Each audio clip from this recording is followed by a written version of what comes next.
तो नदीमुल हक साहब ने जो बोला था ना, किसी के बाप का हिंदुस्तान थोड़ी है, बिल्कुल मैं कहना चाहता हूं, जिन्होंने इस देश के लिए खून बहाया उनके बाप का हिंदुस्तान है, उस गरीब मुस्लिम कारीगर के बाप का हिंदुस्तान है। पर जो ये कहते हैं कि आगरे का लाल किला किसके बाप ने बनवाया, आगरे का किला किसके बाप ने बनवाया, दिल्ली का किला किसके बाप ने बनवाया, हैदराबाद का चार मीनार किसके बाप ने बनवाया, उसके बाप का यह हिंदुस्तान नहीं है।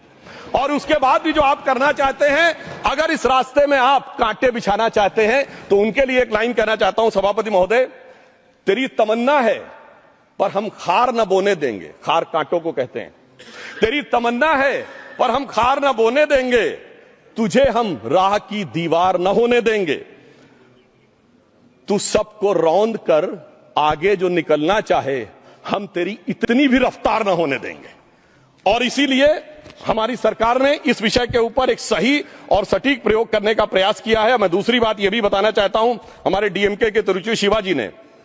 अनायास अकारण यह बात बोली थी कि उस समय जब जिन्ना का उल्लेख करते हुए उन्होंने कहा कि पार्टीशन के समय, तो मैं उनके सुलभ संज्ञान के लिए बता देता हूं, 1946 की कॉन्स्टिट्यूएंट असेंबली में मद्रास प्रेसिडेंसी में